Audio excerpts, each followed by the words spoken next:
இந்த 2 தலைவர்கள்ல எந்த தலைவர் ஒழுக்கமான தலைவர்ன்னு இந்த வீடியோ பார்த்துக்கிட்டு நீங்களே கமெண்ட்ல சொல்லுங்க. ரீசென்ட்டா நடந்த விவசாயிகள் போராட்டத்துல திரு உதயநிதி ஸ்டாலின் அவர்கள் பேசிக்கிட்டு இருக்கும்போது, அவர் முன்னாடி உட்கார்ந்துகிட்டு இருந்த தொண்டர்கள் இந்த மாதிரி ஒரு வார்த்தைய விட்டிருந்தாங்க. திமுக மேல என்ன பொய் வழக்கு போடலாம், என்ன பொய் கேஸ் போடலாம். எங்க தண்ணி வருதோ இல்ல அங்க தண்ணி வரணும்.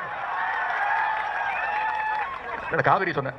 திருஷான்னு தொண்டர்கள் கத்திக்கிட்டு இருக்கும்போது தான் திரு உதயநிதி ஸ்டாலின் அவர்கள் அதுக்கு கவுண்டர் கொடுத்து ஒரு வார்த்தையை விட்டு இப்போ கைது பண்ணியிருக்காங்க. இப்போ இந்த வீடியோ கொஞ்சம் பார்த்துக்கோங்க. கரூர் சம்பவம் நடந்ததுக்கு அப்புறமா முடங்கி கிடந்த தாவேக கட்சி அதுக்கப்புறமா ஒரு நிர்வாகிகள் சந்திப்பு கூட்டத்தை நடத்தினாங்க. அதுல விஜய் அவர்கள் பேசிக்கிட்டு இருக்கும்போது ஒரு தொண்டன் இந்த மாதிரி ஒரு வார்த்தை விட்டிருந்தாரு. முதல்வர் அவர்கள் மறந்துட்டாரா?